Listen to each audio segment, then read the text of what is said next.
आज इस वीडियो में हम लोग करने वाले हैं सॉल्यूशन चैप्टर के ideal solution, non ideal solution और कोलिगेटिव प्रॉपर्टीज।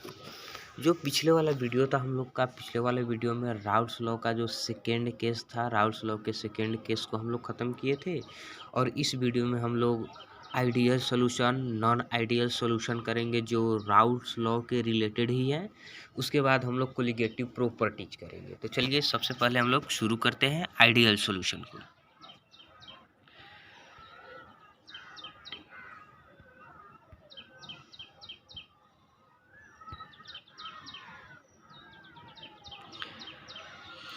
तो चलिए यहाँ पे जो हमारा फर्स्ट टॉपिक वो है हमारा आदर्श विलियन, आइडियल सॉल्यूशन। तो यहाँ पे हम लोग देखते हैं कि ये जो आदर्श विलियन है, आदर्श विलियन क्या है। तो यहाँ पे देखिए, आदर्श विलियन राउल्ट नियम का पालन करता है, अर्थात तो वैसा विलियन जो राउल्ट नियम का पालन करता है उसे हम लोग आदर्श विलियन कहते हैं। और राउल्ट नियम क्या है ये हम लोग जान चुके हैं। राउल्ट नियम में क्या होता है, राल्फ्स नियम में अगर वोलाटाइल वाले सॉल्यूशन के लिए है तो उसमें प्रत्येक अवयव का आंशिक दाब उसके मूल अंश के समानुपाती होते हैं। जबकि अगर एक यानी कि नॉन वोलाटाइल सॉल्यूट है और वोलाटाइल सॉल्वेंट है तो विलियन का जो वाष्प दाब होता है विलायक के मूल अंश के समानुपाती होता है, उसे हम लोग राउल्ट नियम कहते हैं। तो वैसा विलियन जो राउल्ट नियम का पालन करता है उसे हम लोग आदर्श विलियन कहते हैं। अब चलिए नेक्स्ट पे देखते हैं। जो नेक्स्ट है वह है सैद्धांतिक दाब बराबर प्रेक्षित दाब होना चाहिए। और इसका जो सेकेंड में है वह सेकेंड में कहा जा रहा है कि यहाँ पर जो थ्योरेटिकल प्रेशर होता है वो ऑब्जर्वेशन प्रेशर के बराबर होता है। थ्योरेटिकल प्रेशर कहने का अर्थ जब उसको प्रयोग नहीं किया गया था, अर्थात तो विलियन के पहले जितना उसका प्रेशर था बाद में प्रेशर उसका उतना ही होगा, तब उसे हम लोग क्या कहेंगे, उसे हम लोग आदर्श विलियन कहेंगे। जैसे यहाँ पे हम लोग निकाले थे पीटी हमारा हो गया, यहाँ पे थ्योरेटिकल प्रेशर है तो यहाँ पे क्या होना चाहिए, पी टोटल बराबर PA प्लस PB के बराबर होना चाहिए। PA प्लस PB के क्या होना चाहिए, बराबर होना चाहिए। जब PA प्लस PB के बराबर होंगे तब उसे हम लोग आदर्श विलियन कहेंगे। तो यहाँ पे जो सेकेंड है वह है सैद्धांतिक दाब बराबर होना चाहिए प्रेक्षित दाब के, अर्थात P टोटल बराबर होना चाहिए PA प्लस PB के, तो ये आदर्श विलियन होंगे। अब चलिए नेक्स्ट पे देखते हैं। नेक्स्ट है आयतन परिवर्तन शून्य होता है। इसमें जो आयतन जो परिवर्तन है वह आयतन परिवर्तन शून्य होता है, अर्थात आयतन परिवर्तन को हम लोग डेल्टा भी से सूचित करते हैं, अर्थात डेल्टा भी इसमें क्या होंगे, शून्य होंगे। तो डेल्टा भी शून्य होने के लिए जैसे यहाँ पे एक ए है, एक ए सॉल्यूट है और यहाँ पर बी जो है सोलवेंट है। दोनों ने यहाँ पर ए बी का निर्माण किया, ए बी का निर्माण किया।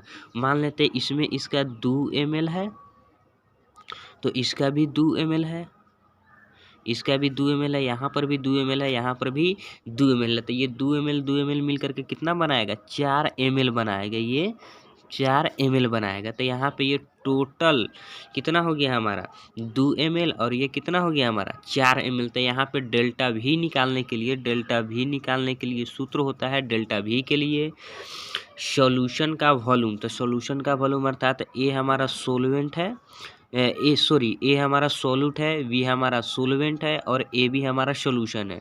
तो डेल्टा भी निकालने के लिए होता है सॉल्यूशन का वॉल्यूम। तो सॉल्यूशन का वॉल्यूम कितना हो जाएगा 4 माइनस सॉल्यूट का वॉल्यूम प्लस सोलवेंट का वॉल्यूम। तो सॉल्यूट का वॉल्यूम 2 और सोलवेंट का वॉल्यूम 2 जोड़ेंगे कितना हो जाएगा, 2 2 4।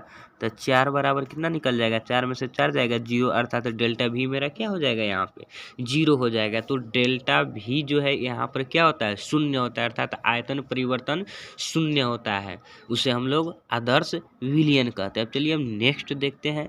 नेक्स्ट यहाँ पे है विलायक जो बॉन्ड होता है, विलय के बीच जो बॉन्ड होगा और विलायक के बीच जो बॉन्ड होगा वो दोनों मिलकर के अगर विलियन बनाते हैं तो विलय बॉन्ड विलायक क्या होंगे, दोनों बॉन्ड बराबर होते हैं। जैसे यहाँ पर देख लीजिए, जैसे यहाँ पे ए हमारा विलय है और बी भी हमारा विलय है, तो ये दोनों मिलकर के जब विलियन बनाएंगे तो ए बी के बीच जो बॉन्ड बनेगा वह बॉन्ड मेरा क्या होगा, समान होगा, अर्थात वह बॉन्ड बराबर होगा। जैसे ए एक वी लिया है, बी भी एक वी लाया कर, दोनों मिलकर के जब एक विलियन का निर्माण करेगा तो वहाँ पे ए और बी के बीच जो बॉन्ड बनेगा वह बॉन्ड क्या होगा, बराबर रहेगा। पहले जैसे ए के साथ बॉन्ड था, बी के साथ बॉन्ड था, तो ये विलियन में भी ये बॉन्ड मेरा क्या रहेगा, ये जो बंध है ये बंध समान रहेगा। अब चलिए अब आगे नेक्स्ट देखते हैं। नेक्स्ट है एंथैल्पी परिवर्तन शून्य होता है, अर्थात डेल्टा एच परिवर्तन जो है यहाँ पे एंथैल्पी को हम लोग डेल्टा एच से सूचित करते हैं और डेल्टा जो है यहाँ पे परिवर्तन को सूचित करता है। तो डेल्टा एच भी क्या होता है, डेल्टा एच बराबर 0 होता है, अर्थात एंथैल्पी परिवर्तन जो इसका है शून्य होता है शून्य होता है। जैसे यहाँ पर शून्य के लिए यहाँ पे देख सकते हैं, जैसे यहाँ पर ए है, एक ए है, अब प्लस यहाँ पर बी बॉन्ड बी है, तो मान लीजिए ए और बी टूटेगा तभी तो यहाँ पे ए बॉन्ड बी का निर्माण होगा, अर्थात पहले ए और बी बॉन्ड टूटेगा तभी ना यहाँ पे 2ab का निर्माण होगा, 2ab का निर्माण होगा। जैसे यहाँ पे हम फ्रेश लिख रहे हैं, यहाँ पे a bond A plus B bond B, जब यहाँ पे ए टूटेगा बी टूटेगा तब ना यहाँ पे 2a बॉन्ड बी बनेगा तब यहाँ पे मान लेते हैं ये इसको तोड़ने के लिए, ए बॉन्ड को तोड़ने के लिए यहाँ पे 5 दिया जा रहा है, इसको एनर्जी दिया जा रहा है 5, फिर यहाँ पर भी इसको तोड़ने के लिए कितना दिया जा रहा है, 5 दिया जा रहा है, टोटल 5 दिया जा रहा है। तब यहाँ पर जो है 5 दिया जा रहा है और यहाँ पर जब ये भी टूटेगा तो यहाँ पर भी जुड़ने के लिए यहाँ पर ये ए के साथ 5 था तो यहाँ पर भी कितना हो जाएगा, 5 होगा, तो यहाँ पे 2 गुने 5, तो यहाँ पे टोटल कितना हो जाएगा हमारा 10 हो जाएगा, और यहाँ पर भी टोटल कितना आ जाएगा 10 आ जाएगा। तो यहाँ पे ये जो है ये प्लस में 10 होगा और ये जो है हमारा माइनस में 10 होगा, क्योंकि उधर से इधर आ जाएगा तो 10, तब प्लस 10 माइनस 10, टोटल एनर्जी मेरा क्या हो गया, 0 हो गया, अर्थात यहाँ पे डेल्टा एच जो परिवर्तन है, डेल्टा एच परिवर्तन मेरा शून्य हो जाएगा, डेल्टा एच परिवर्तन शून्य हो जाएगा। तो ये अगर जिसमें एंथैल्पी परिवर्तन भी शून्य रहता है तो उसे हम लोग आदर्श विलियन कहते हैं, आइडियल सॉल्यूशन कहते हैं। और जिसमें ए बी के साथ जो बॉन्ड है विलियन में भी अगर वही बंधन रहे तो भी हम उसे आदर्श विलियन कहते हैं। लेकिन सबसे खास बात यहाँ पे ये है कि ये याद रखना है कि ये आदर्श विलियन जो है राउल्ट नियम का पालन करता है। चलिए अब नेक्स्ट देखते हैं। नेक्स्ट जो है हमारा अनादर्श विलियन, नॉन आइडियल सॉल्यूशन। तो अनादर्श विलियन नॉन आइडियल सॉल्यूशन है। तो चलिए फर्स्ट में देखते हैं। तो यहाँ पर ये जो है ये राउल्ट नियम का पालन नहीं करता है। यहाँ पे सबसे खास बात ये है कि ये राउल्ट नियम का पालन नहीं करता है। आदर्श विलियन जो है राउल्ट नियम का पालन करता है और अनादर्श विलियन नॉन आइडियल सॉल्यूशन राउल्ट नियम का पालन नहीं करता है। सेकेंड में ये सैद्धांतिक दाब प्रेक्षित दाब के बराबर नहीं होते, अर्थात जो थ्योरेटिकल प्रेशर है वह ऑब्जर्वेशन प्रेशर के बराबर नहीं होता है। तो यहाँ पे क्या होगा, जब बराबर नहीं होगा तो या तो ऑब्जर्वेशन प्रेशर ज़्यादा हो जाएगा, नहीं तो थ्योरेटिकल प्रेशर ज़्यादा हो जाएगा। तब यहाँ पर देखते हैं, अगर प्रेक्षित दाब अर्थात ऑब्जर्वेशन प्रेशर सैद्धांतिक प्रेशर से, थ्योरेटिकल प्रेशर से अगर ज़्यादा हो जाता है, यहाँ पर देखिए जब प्रेक्षित दाब बड़ा हो जाता है सैद्धांतिक दाब से, तब उसे हम लोग क्या कहेंगे, उसे हम लोग धन विचलन कहते हैं, उसे पॉजिटिव डिविएशंस कहते हैं। जब यहाँ पे ये आपको ध्यान में रखना है, जब ऑब्जर्वेशन प्रेशर ज़्यादा हो थ्योरेटिकल प्रेशर से, जब ऑब्जर्वेशन प्रेशर ज़्यादा हो, प्रेक्षित दाब जब ज़्यादा हो थ्योरेटिकल प्रेशर से, तो उसे हम लोग धन विचलन कहते हैं, अर्थात यहाँ पे पॉजिटिव डिविएशन कहेंगे। जैसे यहाँ पर देख लीजिए, जैसे यहाँ पर ये जो है राउल्ट नियम था, ये जो आपको डॉट डॉट जो ये दिखाया जा रहा है, ये डॉट डॉट से जो है ये राउल्ट नियम का ग्राफ है जो हम लोग खींचे हुए थे। तो राउल्ट नियम से ये क्या हो जाता है, इसका मान ज़्यादा हो जाता है, अर्थात इसका जो ऑब्जर्वेशन प्रेशर है वह ज़्यादा हो जाता है, अर्थात ये क्या हो गया, ज़्यादा हो गया, सबसे मान क्या चला गया, ये ज़्यादा चला गया, ये मान क्या हो गया, ज़्यादा हो गया। तो यहाँ पे ये क्या हो गया, ये धन विचलन हो गया, अर्थात जो राउल्ट नियम से ये ज़्यादा मान दे रहा है, राउल्ट नियम से ये क्या कर रहा है, ज़्यादा मान दे रहा है, तो यहाँ पर इसे हम लोग धन विचलन कहेंगे। तो ये याद रखना है, जब ऑब्जर्वेशन प्रेशर थ्योरेटिकल प्रेशर से ज़्यादा हो जाए तो उसे हम लोग धन विचलन कहते हैं। अब चलिए नेक्स्ट को देखते हैं।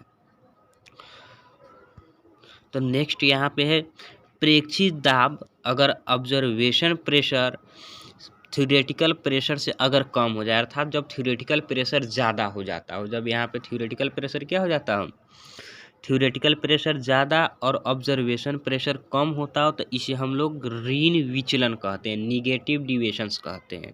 अर्थात इसे हम लोग क्या कहेंगे, ऋण विचलन। अर्थात जो राउल्ट लॉ है, जो राउल्ट नियम का ग्राफ होता है उससे ये कम हो जाएगा, जो राउल्ट नियम का ग्राफ होता है उससे ये कम हो जाएगा। जैसे यहाँ पर देखिए, यहाँ पर से जो डॉट डॉट दिखाया जा रहा है ये राउल्ट नियम का ग्राफ है, और ये जो नीचे आ गया ये जो प्रेशर है क्या हो गया, नीचे आ गया। अर्थात यहाँ पर अब जो सैद्धांतिक था मेरा, जो राउल्ट लॉ का जो प्रेशर था वो वही है, और इसमें ऋण विचलन क्या हो गया, ऋण विचलन अर्थात इसमें नीचे की ओर आ गया ग्राफ, नीचे की ओर आ गया ग्राफ। अर्थात ये नॉन आइडियल है, और नॉन आइडियल में ये ऋण विचलन होगा, जितना भी सब होगा सब इसके नीचे आ जाएगा। तो जब ऑब्जर्वेशन प्रेशर जब कम हो जाए तो ऋण विचलन, और ऑब्जर्वेशन प्रेशर जब ज़्यादा हो जाए तो उसे हम लोग धन विचलन कहते हैं। अब आगे की ओर देखेंगे। अब यहाँ पर है ये, इसमें जो होता है ए और बी के, ए और बी बराबर नहीं होता है ए बी या तो यहाँ पे ए बी, जैसे यहाँ पे ए हमारा वी लिया है और बी हमारा वी लाया है, तो ये दोनों के बीच का जो बॉन्ड है अगर विलियन बनाएंगे तो ए बी के बॉन्ड के बराबर नहीं होता है ए बी। जैसे ए वी लिया और बी वी लाया के बराबर नहीं होता है विलियन के ए बी के बॉन्ड के, तो बराबर नहीं होगा। तो या तो ये ज़्यादा हो सकता है, जैसे ए बी बॉन्ड ज़्यादा होगा और ए बी बॉन्ड कम होगा, या ए बी बॉन्ड कम होगा और ए बी बॉन्ड ज़्यादा हो जाएगा। तो यहाँ पे या तो ज़्यादा हो सकता है नहीं तो कम हो सकता है। तो यहाँ पर लेकिन ये जो वी लिया और वी लायक के बीच जो बंध है वह विलियन बनाने के बाद वह बॉन्ड बराबर नहीं रहता, या तो ज़्यादा हो जाएगा या तो कम हो जाएगा। अब देखिए यहाँ पे 4 नंबर पर देखते हैं। यहाँ पर जो है इसका जो आयतन परिवर्तन है, आयतन परिवर्तन शून्य नहीं होता है। आयतन परिवर्तन यहाँ पर जो है शून्य नहीं होता है, या तो ये डेल्टा भी का मान 0 से ज़्यादा हो जाएगा या डेल्टा भी का मान 0 से कम हो जाएगा। अर्थात इसमें बराबर 0 नहीं होगा, या तो ये ज़्यादा हो जाएगा या तो ये कम हो जाएगा।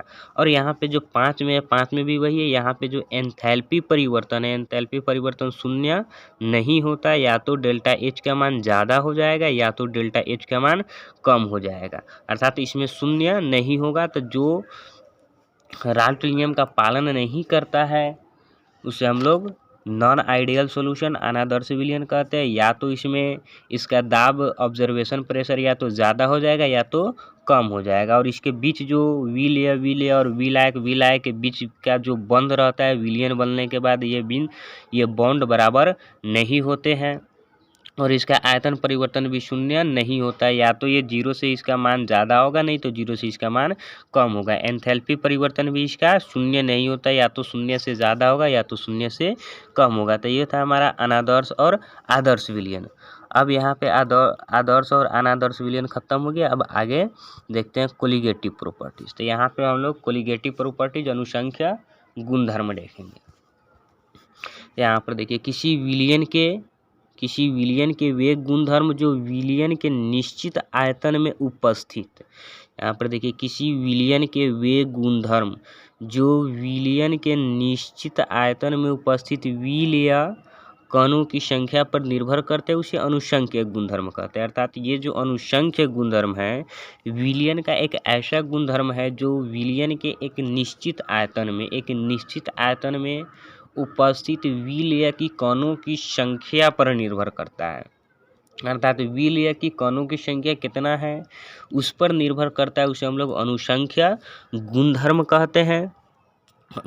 अनुसंख्यक गुणधर्म उसके रासायनिक संगठन या उसका प्रकृति के ऊपर डिपेंड नहीं करता है कि कण का प्रकृति क्या है, उसका रासायनिक संगठन क्या है। ये सिर्फ डिपेंड करता है विलय की कणों की संख्या पर। कणों की संख्या कितनी है उसके ऊपर ये निर्भर करता है, जिसे हम लोग अनुसंख्या गुणधर्म कहते हैं। ये जो अनुसंख्य गुणधर्म होते हैं ये निम्नलिखित प्रकार के होते हैं।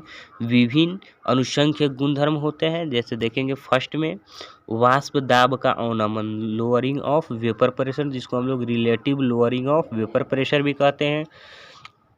तो ये जो RLVP है, RLVP का हम लोग पढ़ लिए हैं राउट लॉ के केस सेकेंड में। राउट लॉ के जो सेकेंड केस है वो सेकेंड केस RLVP के लिए है, वाष्प दाब का अवनमन के लिए, जिसमें उसका वाष्प दाब क्या हो जाता है, कम हो जाता है, पहले की अपेक्षा वाष्प दाब कम हो जाता है, जिसको हम लोग लोअरिंग ऑफ वेपर प्रेशर करते थे। ये एक अनुषंख्यक गुणधर्म हम लोग पहले ही पढ़ चुके हैं। अब यहाँ पे जो सेकेंड आता है, सेकेंड है क्वथनांक का उन्नयन, एलिवेशन ऑफ बॉइलिंग पॉइंट। तो दूसरा है हमारा क्वथनांक का उन्नयन, एलिवेशन ऑफ बॉइलिंग पॉइंट। उसके बाद तीसरा जो है हिमांक का अवनमन, डिप्रेशन ऑफ फ्रीजिंग पॉइंट। उसके बाद जो यहाँ पे चौथा है वो है प्रासरणी दाब, ओस्मोटिक प्रेशर। तो यहाँ पे हम लोग को अनुषंख्यक गुणधर्म में चार अनुषंख्यक गुणधर्म पढ़ना है, जिसमें एक अनुषंख्यक गुणधर्म को हम लोग पहले ही पढ़ चुके हैं, बाकी 3 गो है। तो यहाँ पे क्वथनांक का उन्नयन है, हिमांक का अवनमन है और प्रासरणी दाब है। तो ये जो 3 गो है ये हम लोग अगले वीडियो में करेंगे, क्वथनांक का उन्नयन, हिमांक का अवनमन और प्रासरणी दाब। तो आज की वीडियो में इतना ही, मिलते हैं फिर अगले वीडियो में। आई होप कि ये वीडियो आपको समझ में आया हो। अगर समझ में आ रहा है तो वीडियो को लाइक कीजिए, कमेंट कीजिए, शेयर कीजिए, और अभी तक हमारे चैनल को सब्सक्राइब नहीं किया तो सब्सक्राइब कर लीजिए। मिलते हैं अगले नेक्स्ट वीडियो में क्वथनांक के उन्नयन के साथ।